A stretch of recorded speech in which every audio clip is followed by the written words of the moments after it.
शेवग्याच्या शेंगा तर आपण इतर भाजीत, आमटीत कशातही घालत असतो, पण आज आपण हा असा गावाकडच्या पद्धतीचा शेवग्याच्या शेंगांची रस्सा भाजी करणार आहोत। ही भाजी बनवायला अगदी 15 ते 20 मिनिटाचा वेळ लागतो, पण खाल्ल्यानंतर चव विसरणार नाही असा हा शेवग्याच्या शेंगांचा गावरान रस्सा कसा तयार करायचा हे पाहूयात। नमस्कार, मी प्रिया, तुमच्या सगळ्यांचं खूप खूप मनापासून स्वागत। इथे मी ही शेवग्याची शेंग घेतलेली आहे। साधारण जाडसर अशी शेंग घ्यायची, म्हणजे त्यामध्ये आतील गाभा आपल्याला छान खायला मिळतो। आणि ही शेंग स्वच्छ धुवून आणि पुसून घेतलेली आहे। आता त्याचं एक बाजूचं देठ काढून घेतलं, त्यानंतर शेंग ही अशी काहीशी अर्धवट कापून घ्यायची, म्हणजे त्याचं साल अगदी सहज निघतं। त्यानंतर दुसऱ्या बाजूचं सालसुद्धा त्याच पद्धतीने काढून घ्यायचं। शेंगेचा पूर्ण तुकडा न करता अर्धवट कट केली की मग मात्र आपल्याला असा हा सालांचा भाग काढता येतो। सगळीच सालं न काढता जेवढी निघतील तेवढीच काढायची। जर सगळीच सालं आपण काढली तर मात्र शेंगांचा गाळ होऊ शकतो, म्हणून सगळी सालं न काढता जेवढी निघतील तेवढी अर्धवट सालं काढलीत तरीही चालेल। याच पद्धतीने मी सगळ्या शेंगा कट करून घेतलेल्या आहेत। आता हा देठाचा भागसुद्धा काढून घेतला आणि सगळ्या शेंगा मी स्वच्छ धुवून आणि पुसून घेतलेल्या आहेत। आता एका कढईमध्ये साधारण 1 चमचाभर तेल घातलेलं आहे। तेल चांगलं तापलं की साधारण पाव चमचा इतकं जिरे घालायचे आणि अगदी छोट्या चमच्याने अर्धा चमचा इतकी आलं आणि लसणाची पेस्ट घातलेली आहे। हे तेलामध्ये आलं लसूण चांगलं परतून घेतलं। त्यानंतर यामध्ये साधारण एक 3-4 कढीपत्त्याची पानं ही अशी बारीक तोडून घालायची, म्हणजे कढीपत्त्याचा स्वादही छान येतो, त्याचबरोबर तोडून घातल्यामुळे ती खाल्लीसुद्धा जातात।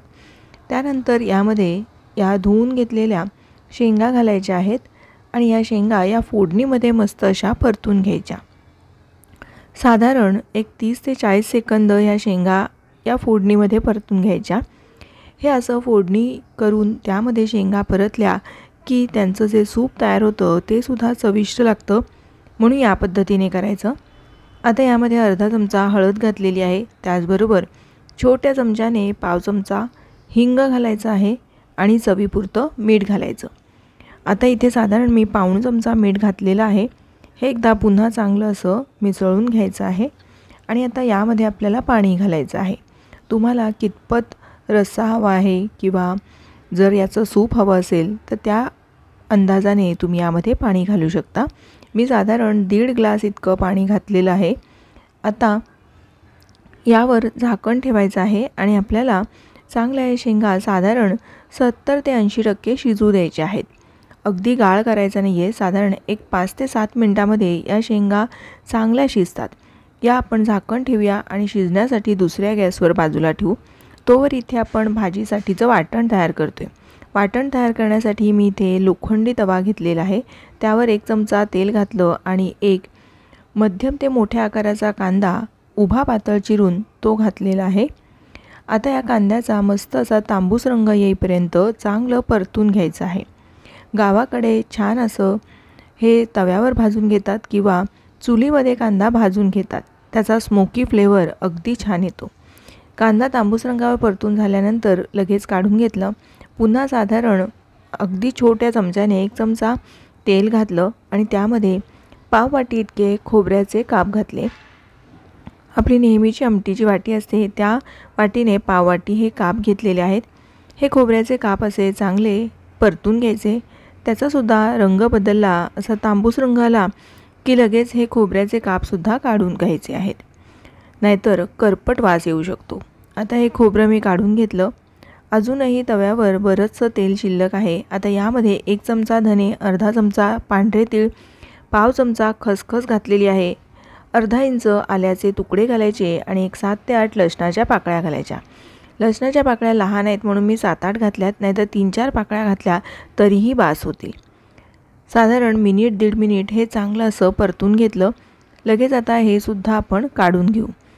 गॅस मी बंद केलेला आहे। बंद गॅसवरतीच आता आपल्याला कोथिंबीर परतून घ्यायची आहे। तवा लोखंडी आहे, बराच वेळ गरम राहतो, त्यामुळे ही कोथिंबीर आता या तव्याच्या उष्णतेमध्ये छान परतून होईल। शेवटी कोथिंबीर अशी परतून घेतल्यामुळे तव्याला जे तेल लागलेलं असतं ते सगळं बघा कोथिंबीरीने मी असं पुसून घेत आहे। कोथिंबीर पण परतून झाली आणि तेलही निघून आलं। इथे साधारण 80% शेंगा शिजवून तयार झाल्या, त्या मी काढून घेतल्या आणि आता आपण हे वाटण थंड झाल्यानंतर मिक्सरमध्ये घालून वाटून घेऊया। सर्वप्रथम आलं, लसूण, धणे, तीळ, खोबरं हे वाटून घेऊयात, म्हणजे ते मिक्सरमध्ये अगदी व्यवस्थित वाटलं जातं। झाकण लावून पाणी न घालताच हे चांगलं असं बारीक मी वाटून घेतलं। त्यानंतर यामध्ये कांदा आणि कोथिंबीर घालायची आहे। त्याचबरोबर आपण इथे अर्धा टोमॅटो असा ओबडधोबड चिरून घालणार आहोत। आता जरासुद्धा पाण्याचा वापर न करता हे अगदी शक्य होईल तेवढं चांगलं बारीक वाटून घ्यायचं। बघा मस्त असं वाटून तयार झालेलं आहे। इथे मी एका कढईमध्ये साधारण 2 टेबलस्पून इतकं तेल घातलं, त्यामध्ये हे वाटण घालून घेतलेलं आहे। तुम्हाला कितपत दाटसर रस्सा हवा आहे त्या अंदाजाने तुम्ही यामध्ये वाटण घालू शकता। हे वाटण आता तेलामध्ये चांगलं असं परतून घ्यायचं आहे। तेल छान सुटायला लागलं की मग यामध्ये आपल्याला काही मसाले घालायचे आहेत। मसाल्यांमध्ये इथे मी फक्त पाव चमचा इतकी हळद घालणार आहे, कारण आपण सुरुवातीला हळद घातलेली आहे। त्यानंतर 1 चमचा हे घरगुती लाल तिखट आहे ते घातलं। एक छोट्या चमच्याने 1 चमचाभर गरम मसाला घातलेला आहे।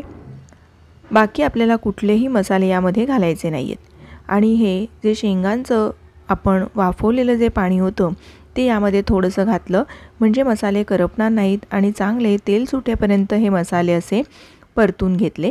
बघा या वाटणाला आणि मसाल्यांना छान असं तेल सुटलेलं आहे। आता शिजवून घेतलेल्या शेंगा त्यांच्या या रस्स्यासोबत आपल्याला यामध्ये घालून घ्यायचं। जर तुम्हाला सूप प्यायचं असेल किंवा लहान मुलांना पिण्यासाठी द्यायचं असेल तर थोडंसं सूप तुम्ही बाजूला काढू शकता।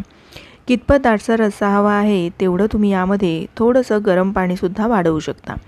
आता चवीपुरतं मीठ घालायचं आहे। सुरुवातीला आपण मीठ घातलेलं आहे, त्यामुळे तो अंदाज घेऊनच इथे मीठ घालायचं आहे। थोडंसं चाखून पाहायचं आणि मग अंदाजाने मीठ घालायचं। बघा आत्ताच आपल्या या रश्श्याला छान अशी तर्री आलेली आहे आणि दाटसरपणा आलेला आहे। आता आपण यावरती थोडंसं झाकण ठेवायचं असं अर्धवट आणि चांगलं 7 ते 8 मिनटं शिजवून द्यायचं। एक 5-7 मिनटामध्ये बघा छान अशी तर्री आलेली आहे आणि मसाला या शेंगांमध्ये छान मुरला गेला आहे। आपला हा शेंगांचा गावरान रस्सा बनवून तयार झालेला आहे। ही भाजी ना भाकरीबरोबर, भाताबरोबर, पोळीबरोबर कशाबरोबरही खूप छान लागते। जर ज्वारीची गरमागरम भाकरी आणि त्यावर हा मस्त असा चमचमीत रस्सा, तर भाकरी चुरून खायला तर खूपच मजा येते। तुम्ही नक्की या पद्धतीने असा हा शेंगांचा गावरान रस्सा करून पहा व तुमचा अनुभव माझ्यासोबत शेअर करा। व्हिडिओ थोडा जरी आवडला असेल तर प्लीज एक लाईक करा, तुमच्या मैत्रिणींना व नातेवाईकांना जास्तीत जास्त शेअर करा।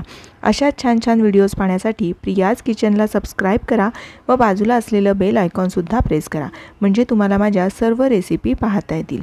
पुन्हा लवकरच भेटूयात। धन्यवाद।